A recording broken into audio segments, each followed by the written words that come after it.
हद इतनी करो कि हद की इंतहा हो जाए, कामयाबी इस तरह से मिले कि वह भी एक दास्तां हो जाए। तो मैं सुमित एक बार फिर आप सबका स्वागत करता हूँ मेरे यूट्यूब चैनल के ऊपर। तो आज मैं आपके सामने एमए एंट्रांस का पेपर लेके आया हूँ, किसी यूनिवर्सिटी का है ये, मुझे इंटरनेट के ऊपर मिला है, तो ये मैं आपके सामने आज डिस्कस करूँगा। और ये हमारे लिए एक प्रैक्टिस सेट के तौर पे कार्य कर सकता है, क्योंकि रिपीटेड एग्जाम के अंदर कई बार क्वेश्चन पूछ लेते हैं। तो इस पेपर को आज हम देखेंगे। तो आइए स्टार्ट करते हैं इसको। तो पहले ही क्वेश्चन इसके अंदर है, राजनीतिक शास्त्र राज्य से आरंभ और राज्य से समाप्त होता है। तो ये किसने कहा है? तो राजनीतिक शास्त्र राज्य से आरंभ होता है और राज्य पर समाप्त होता है। तो ये बहुत फेमस कोटेशन है गार्नर की। सेकंड क्वेश्चन है, प्रभुसत्ता किसका आवश्यक तत्व है? तो प्रभुसत्ता जो आवश्यक तत्व है वो राज्य का आवश्यक तत्व है। राज्य के अंदर प्रभुसत्ता नहीं होगी तो वो अपना स्वतंत्र अस्तित्व कायम नहीं कर पाएगा। और जो प्रभुसत्ता की सॉवरेनिटी की लीगल थ्योरी दी है, कानूनी संप्रभुता, तो उसके साथ जुड़े हुए हैं जॉन ऑस्टिन। और जो प्रभुसत्ता होती है वो दो प्रकार की प्रभुसत्ता होती है। एक आंतरिक, जिसके अंदर राज्य अपने देश के अंदर किसी भी निर्णय के ऊपर स्वतंत्र रूप से कार्य कर सकता है, और एक बाहरी जिसमें विदेशी मामले हो गए या किसी देश के साथ रिश्ते करना, उसके साथ वो स्वतंत्र है, तो वो एक राज्य कहलाता है। Which state is natural institution? किसने कहा कि राज्य एक प्राकृतिक संस्था है? तो ये ऐसे क्वेश्चन बहुत एग्जाम में आते हैं, तो आप याद रखें, ये कहा था राज्य एक प्राकृतिक संस्था है। तो ये अरस्तु ने बात कही है, अरस्तु ने राज्य को एक प्राकृतिक संस्था कही थी। और प्लेटो ने कहा था कि जो राज्य है वो व्यक्ति का वृहत्तम रूप है, यानी बड़ा रूप है। Individual at writ as large, इन्होंने कहा था प्लेटो ने। तो इसका सही आंसर है राज्य एक प्राकृतिक संस्था है, तो ये अरस्तु ने कहा है। आर्थिक अधिकार कौन सा नहीं है? तो इसमें से आर्थिक अधिकार कौन सा नहीं बताना है। तो संपत्ति का अधिकार कहीं ना कहीं आर्थिक है, उचित वेतन का भी अधिकार है, आर्थिक सुरक्षा का अधिकार भी है, लेकिन जो मताधिकार है ये पॉलिटिकल राइट के अंदर आता है, तो ये नहीं है आर्थिक अधिकार। एक ग्रामर ऑफ पॉलिटिक्स जो बुक लिखी है वो लास्की ने लिखी है। और अरस्तु की बुक याद रखें आप, पॉलिटिक्स, प्लेटो की रिपब्लिक, जॉन जे.एस. मिल की ऑन लिबर्टी उन्होंने लिखी है, और सब्जेक्शन ऑफ वुमेन लिखी है। तो ये इन सबकी प्रमुख बुकें हैं। निम्नलिखित में से किसे प्राकृतिक अधिकारों का समर्थन किया? तो प्राकृतिक अधिकार का समर्थन किया है वो लॉक ने किया है। प्राकृतिक अधिकार को ये बहुत महत्वपूर्ण मानते हैं। इसके अंदर ये संपत्ति का अधिकार हो गया और जीवन जीने का अधिकार, ये सब चीजें इसके अंदर ये रखते हैं। निम्नलिखित में से एक तत्व स्वतंत्रता का संरक्षक माना जाता है। तो निम्नलिखित में से कौन सा तत्व स्वतंत्रता का संरक्षक माना जाता है? तो जो स्वतंत्रता का संरक्षक माना जाता है वो स्वतंत्र न्यायपालिका को, किसी देश के अंदर अगर स्वतंत्र न्यायपालिका है तो स्वतंत्रता की कहीं ना कहीं रक्षा करती है। जन प्रभुसत्ता के सिद्धांत का अभिप्राय है कि प्रभुता, तो the theory of popular sovereignty means that the sovereignty reside with जन। जो पॉपुलर सोवरेनिटी के सिद्धांत का अभिप्राय है कि प्रभुसत्ता, तो जो प्रभुसत्ता है वो लोगों के पास होती है। जो पॉपुलर सोवरेनिटी के अंदर जो प्रभुसत्ता होती है वो लोगों के पास होती है। नौकरशाही का कौन सा कार्य नहीं है? नौकरशाही का जो कार्य नहीं है वो संसद में चुनाव नहीं लड़ना इनका कार्य नहीं है। बाकी कानून में सहायता करना, मंत्रियों को सलाह देना, जनता की शिकायत दूर करना, ये सब कार्य नौकरशाही के होते हैं, इसके अंदर नहीं है। तो संसद का चुनाव नहीं लड़ना ये इनका कार्य नहीं है। आधुनिक राजनीतिक सिद्धांत है, तो जो आधुनिक मॉडल पॉलिटिकल थ्योरी है वो है, मॉडल पॉलिटिकल थ्योरी में आप देखते हैं एम्पिरियलिज्म भी जुड़ा हुआ है, अनुभववाद भी जुड़ा हुआ है, वैज्ञानिकता भी जुड़ी है, और इंटरडिसिप्लिन भी जुड़ी है। तो इसका आंसर है उपयुक्त सभी। तो मॉडर्न पॉलिटिकल थ्योरी ये सभी है। वैधानिक प्रभुसत्ता सिद्धांत के प्रतिपादक हैं, तो मैंने आपको बताया था वैधानिक प्रभुसत्ता की अवधारणा जॉन ऑस्टिन ने दी है। तो इसका फोर्थ ऑप्शन सही है। निम्नलिखित में से कौन एक आदर्शवादी है? तो एक आदर्शवादी आप जानते हैं जो राज्य को बहुत महत्वपूर्ण मानते हैं, तो इसके अंदर हीगल हैं जिन्हों को आदर्शवादी कहा जाता है। इन्होंने जो राज्य को ईश्वर का अवतार बताया था, तो ये इन्होंने बात कही थी, और आदर्शवादी हीगल हैं। और जो बर्क है उनको कंजर्वेटिज्म, परंपरावादी कहा जाता है, जिसे उदारवादी तो नहीं कह सकते, रूढ़िवादी जिसे कह सकते हैं। तो बर्क जुड़े हुए हैं इसके साथ। अरस्तु आप जानते ही हैं, बहुत बड़े हमारे पॉलिटिकल थिंकर। किस विद्वान ने विशिष्ट वर्ग के सिद्धांत के बारे में नहीं लिखा?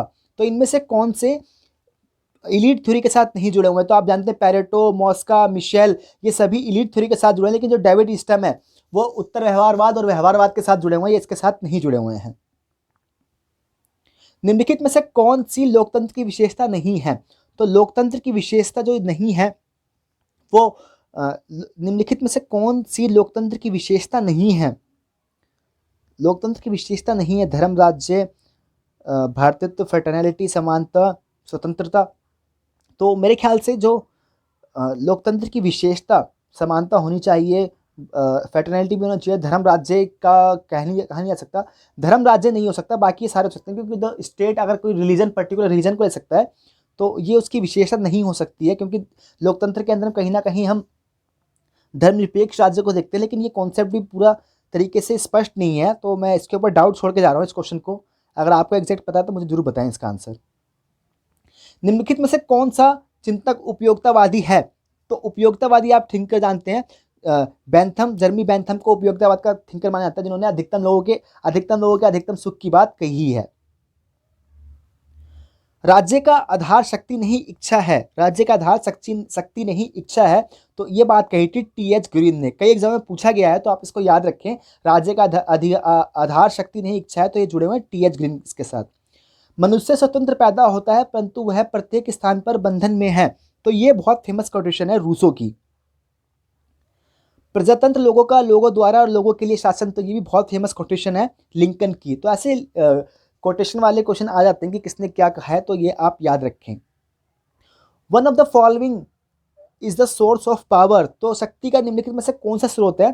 तो शक्ति का जो स्रोत माना जाता है वो ज्ञान को माना जाता है, और मिशेल फोको ने अवधारणा दी थी कि नॉलेज इज पावर। तो इसके साथ इसका जो सही आंसर है ज्ञान है, इसको फूको ने ये बात कही थी, और वो एक पोस्ट मॉडर्निस्ट थिंकर यानी उत्तर आधुनिकतावादी विचारक माने जाते हैं। राज्य को लेवियाथन माना था, तो राज्य को लेवियाथन माना था वो हॉब्स ने माना था राज्य को लेवियाथन, तो इसका फोर्थ ऑप्शन सही है। निम्नलिखित चिंतकों में से सर्वप्रथम किसने सामाजिक अनुबंध की बात कही?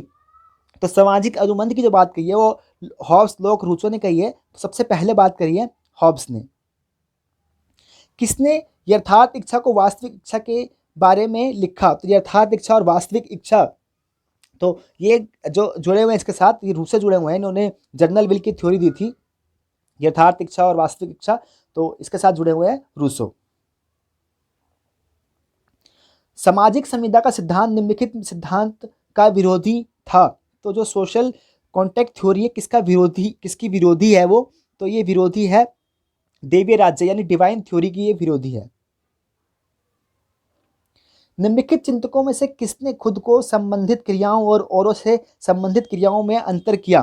तो self regarding and other regarding का जो आइडिया दिया था वो जे.एस. मिल ने दिया था। इन्होंने स्वतंत्रता के ऊपर ये अवधारणा दी थी कि self regarding and other regarding, तो इसके साथ जुड़े हुए हैं जे.एस. मिल, तो मिल इसका आंसर सही है। निम्नलिखित में से कौन सा चिंतक हिंसक क्रांति के माध्यम से सामाजिक परिवर्तन चाहता है? तो हिंसक परिवर्तन चाहते हैं वो मार्क्स हैं। मार्क्स ने हिंसक परिवर्तन से सामाजिक परिवर्तन लाने की बात कही है, तो इसका तीसरा आंसर सही है।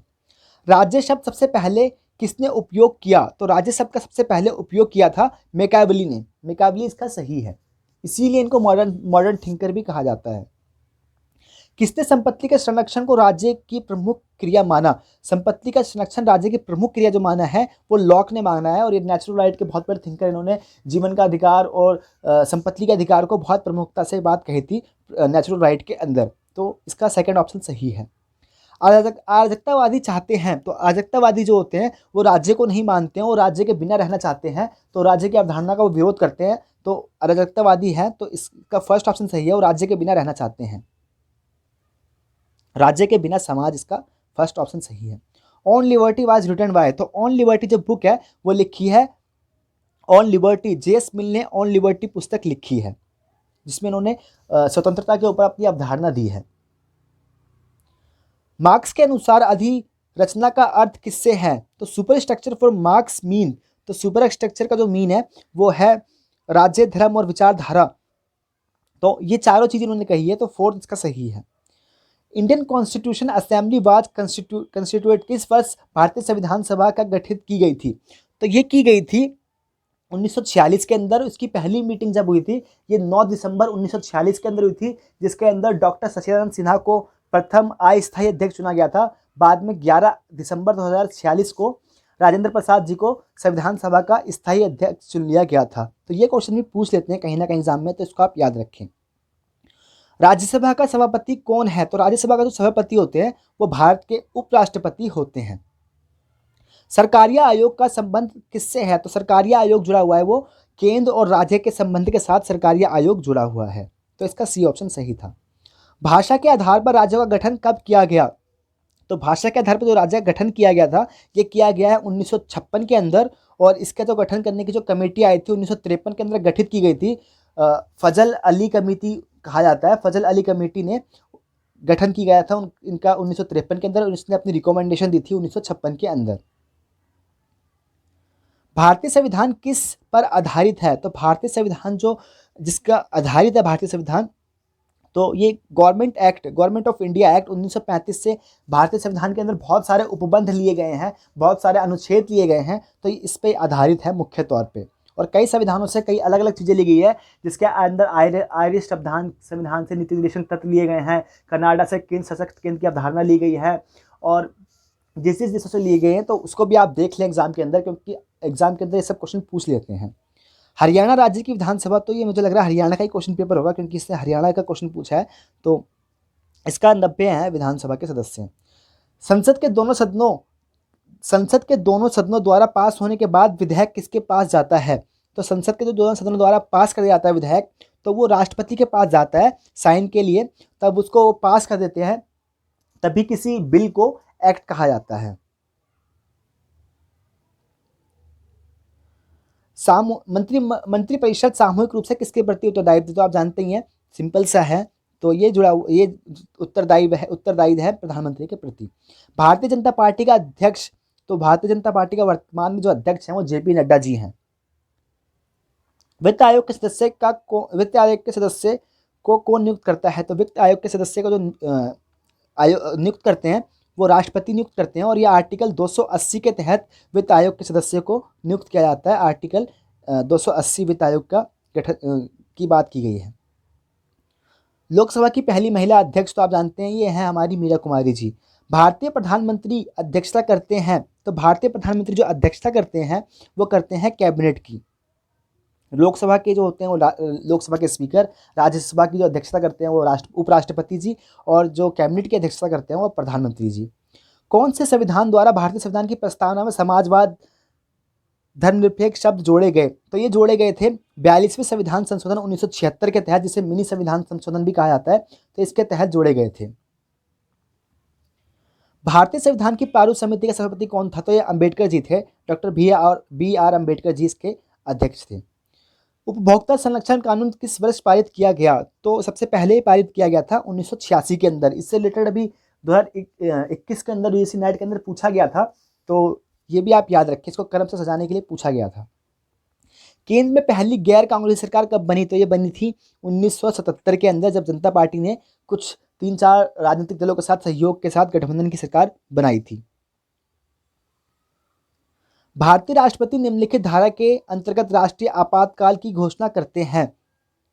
तो राष्ट्रीय आपातकाल की जो घोषणा होती है 352 अनुच्छेद के तहत होती है, इसको आप याद रखें, और 356 के तहत होती है राज्य के अंदर, और 360 के अंदर वित्तीय आपातकाल की घोषणा होती है। तो इसका जो आंसर करेक्ट था राष्ट्रीय आपातकाल, तो ये सेकंड सही था।